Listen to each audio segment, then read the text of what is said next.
Sejam bem-vindos. Fique agora com o programa Espiritismo em Nossas Vidas com Wagner Ideale, sempre com temas que estão ligados ao nosso dia a dia. Olá pessoal, vamos a mais um programa Espiritismo em Nossas Vidas. Hoje nós temos um tema, assim, para se pensar bastante, é um tema bastante importante, preocupante, principalmente nos dias de hoje, que a depressão está invadindo muitos lares, o planeta hoje, em função de pandemia, em função de tantas coisas, nós temos uma quantidade de pessoas depressivas muito grande, e isso acarreta um problema, que é o suicídio. Então nós vamos bater um papinho sobre o suicídio, dentro, evidente, de uma visão espírita. Porque quando se fala num ato como esse, do suicídio, existe a visão médica, existe a visão psicológica, psiquiátrica, mas nós aqui vamos conversar um pouquinho numa visão mais espírita, pois vamos nos utilizar de alguns conceitos espíritas, como reencarnação, Deus, perfeito? Agora veja vocês, o que leva uma pessoa ao suicídio? Uma infinidade de situações. Até anotei dificuldade de encarar, uma dificuldade de encarar os problemas, esse problema da depressão, uma depressão profunda, um abandono da vida, por assim dizer. Né? Eu sou professor e eu tive um aluno que aparentemente era normal ali trabalhar, tinha notas boas comigo, tinha notas muito boas, e a coisa caminhava direitinho, até que um dia ele começou a faltar, e a gente não sabia, e um colega falou: professor, você não sabe o que ele fez? Não, ele tentou se matar. Eu falei: você está brincando? Ele está internado no hospital. Ele tentou se matar, mas ele tem emprego, ele tem família, ele tem uma vida, né? É um adulto, o curso que eu dei é um curso superior, então são adultos. Pois é, professor, mas ele está internado. Bom, passou uns dias e cadê a pessoa, o fulano? Pois é, professor, ele faleceu. Eu falei: nossa, ele faleceu no hospital? Não, ele voltou para casa, ele estava no quarto, a irmã e a mãe cuidando dele, e num dado momento a mãe precisou sair para o mercado e a irmã vacilou. A irmã fez alguma coisa lá que deixou ele sozinho e ele se enforcou. Muito triste isso, muito triste. Aí a gente começa a ficar: puxa vida, mas o que leva no profundo de nossa alma? Existe uma infinidade de situações que faz com que cada um de nós sejamos uma pessoa completamente diferente da outra, ou um pouco diferente da outra. Cada um de nós é um universo em si. E esse universo tem uma infinidade de variáveis, tem uma infinidade de formas de pensar e de agir. Então, o que acontece?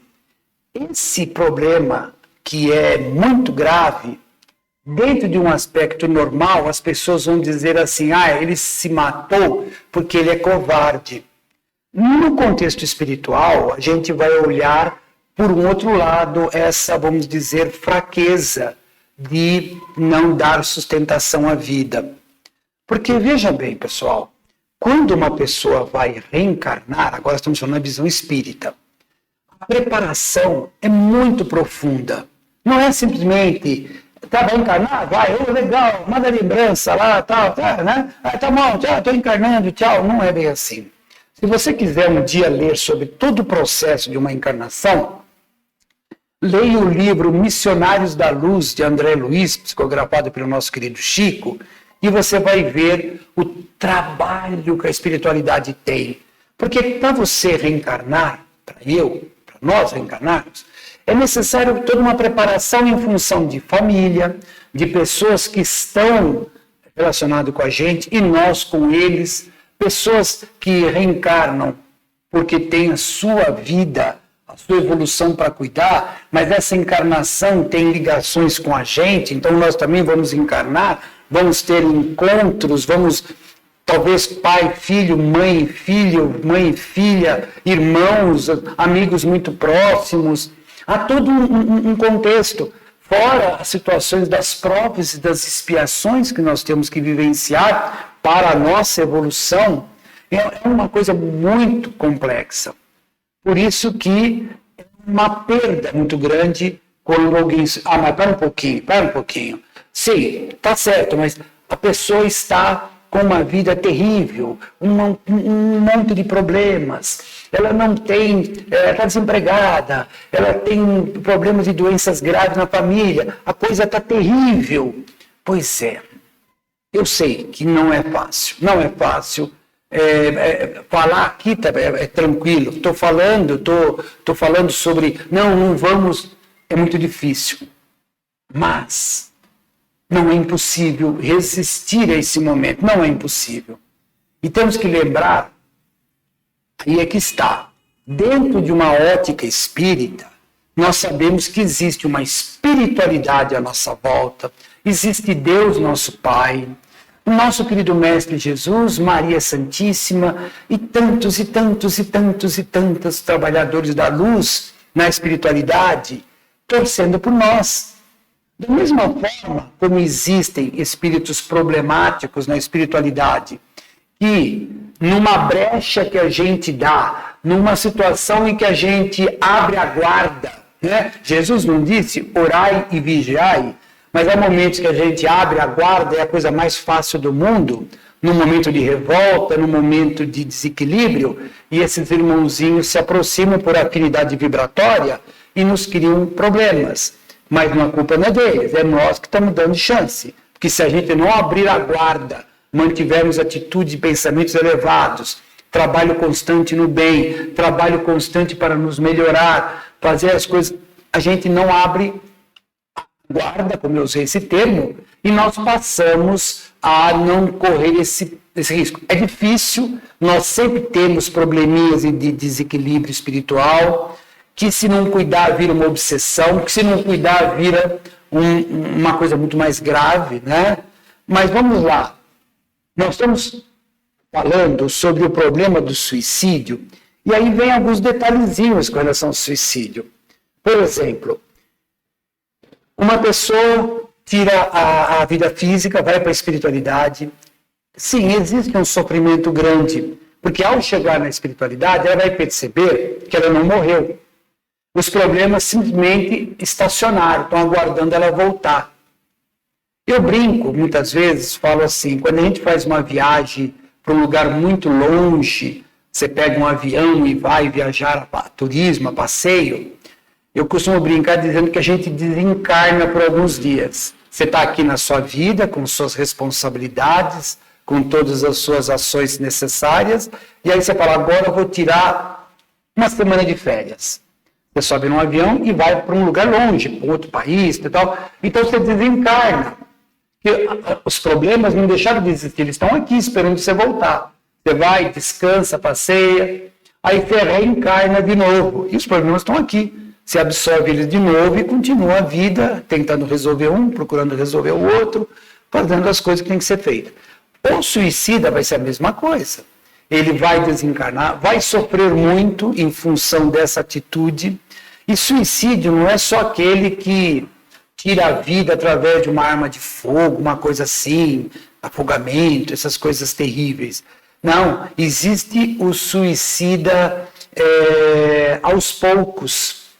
Por exemplo, aquela pessoa que não cuida bem do seu corpo, com alimentação não muito equilibrada, né?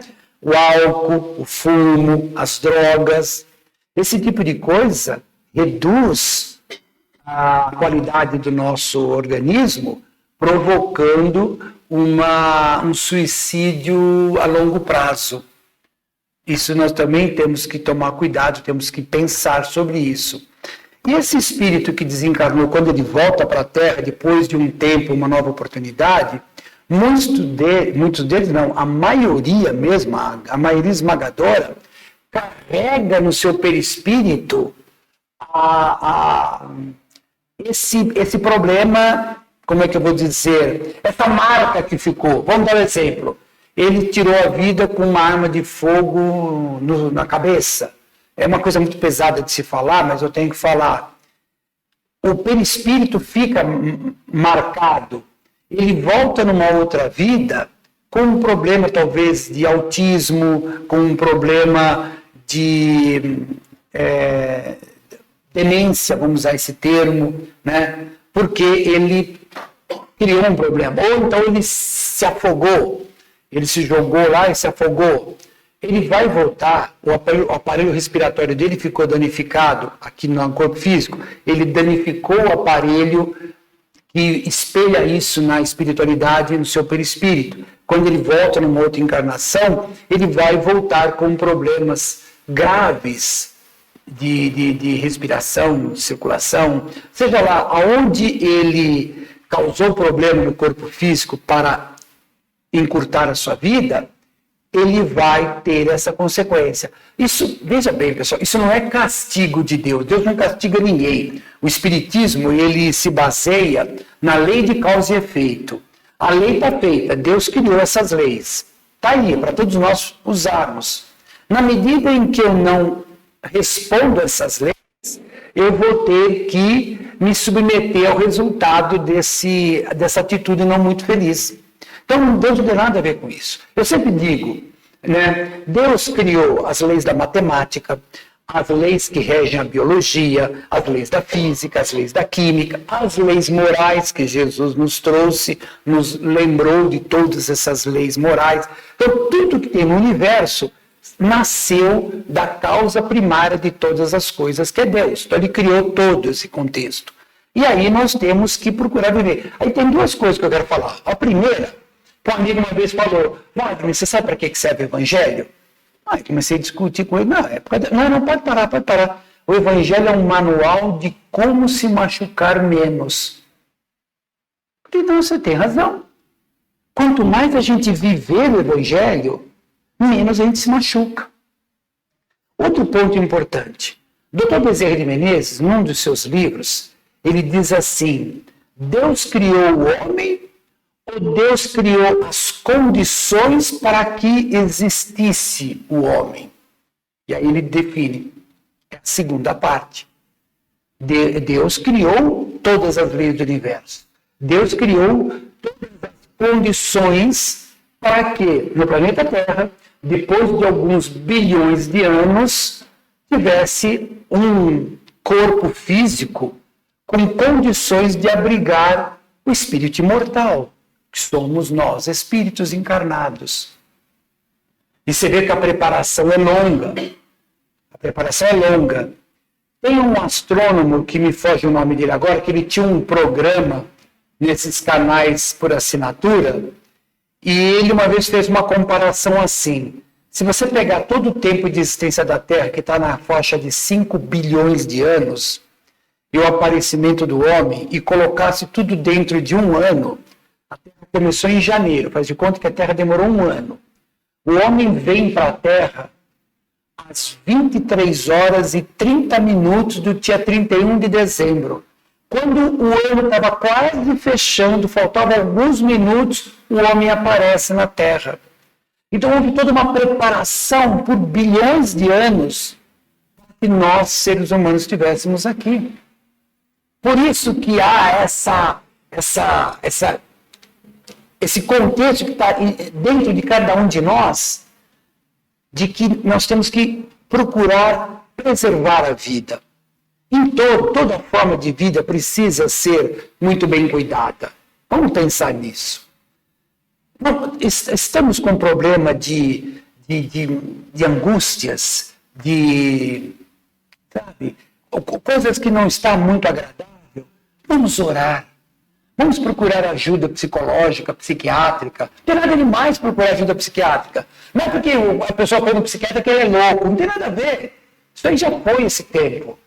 Vai, você está depressivo, está com um problema de depressão, não se desespere. Procure uma ajuda para um amigo. De repente, esse amigo te leva a uma casa espírita, Não, mas eu não gosto de espiritismo. Então te leva numa outra religião, pode ser que você se encontre em uma outra religião e tire esse pensamento negativo da sua cabeça. Procure, como eu repito, um psiquiatra, um psicólogo, um padre, alguém para conversar. Mas não se deixa abater. Deus te ama. Deus ama todos nós. Deus quer o bem da humanidade. Deus não castiga ninguém. Nós é que nos castigamos com as nossas atitudes impróprias. Vamos pensar nisso? É isso aí, pessoal. Muito obrigado e até o próximo programa.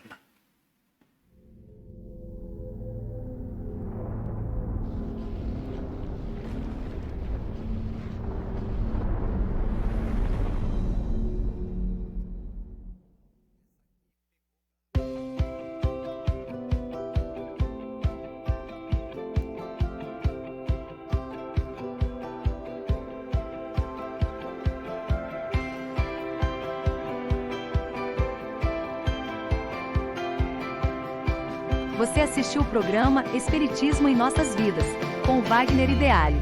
Rádio e TV Fraternal, sempre em sintonia com você.